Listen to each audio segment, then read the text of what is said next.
So here's your dough, about to be shaped like he says. I'm gonna flatten mine out a little bit and fold it just like he said.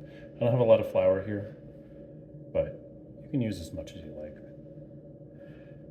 And fold this way and fold this way. So a four-way fold. And then here's what the seam he's talking about. What you want to do is make a balloon, really. You want to build tension in the dough.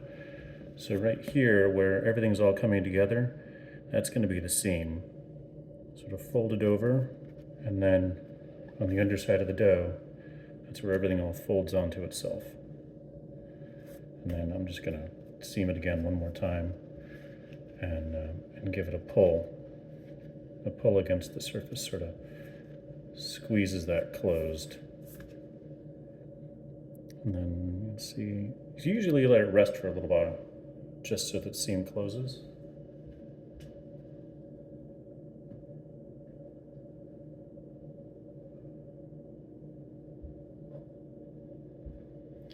And today we'll use the old-fashioned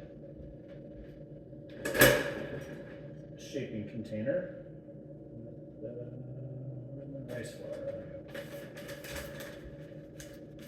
He used corn. I think he used cornmeal stuff. All you really want is something that's not going to have gluten in it, so something non-wheat floury. Cornmeal's, I guess, okay, but a little bit. It's going to leave a lot of crunchy bits. So rice flour is nice if you want sort of a delicate thing. Rice flour doesn't develop gluten, so it won't stick to the tea towel or anything like that, and it won't add extra toughness to your dough. So sprinkling that here, and sprinkling a little bit on the dough. We'll pick it up gently, and you can kind of see where it's coming apart. That's the seam, that's where it's all coming together.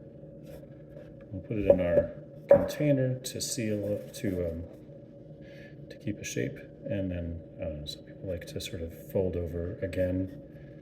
I think they call it, what do they call it? There's a word for this. I forget what they call it again. I want to say weaving or something, I don't know. But it's just stitching, that's it, stitching the dough. Some people do this. I'm not very good at it. So once that's done, it slightly wants to come apart. Douse it with a bunch of flour and you're done.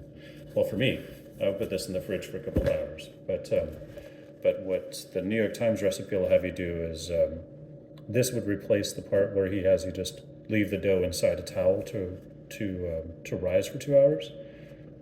I would probably put it in this bowl and leave it in a warm place for 2 hours. That's what I think I would do with his recipe. And that'll be a little bit easier to toss into the crusade, and we'll do that tomorrow when I do the bake. I'm just going to do this one too.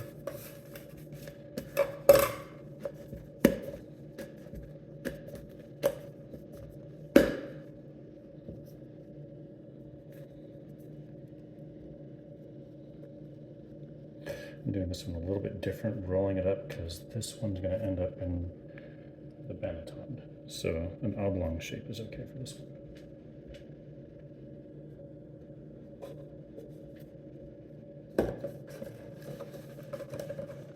A hot tip too, if you're going to bake frequently, the cloth liners to your banneton, whether it be the one of these bannetons or the Pyrex, you don't have to wash them too frequently, and it's really nice to get a layer of rice flour on there. These ones are about due, but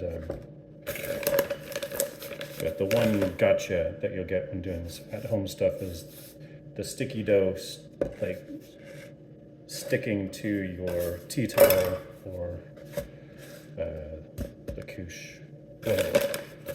So having a good bit of flour sort of built in, sort of attached to the fabric is helpful. So I only wash them like once every couple of weeks. And I just make sure they dry really well. And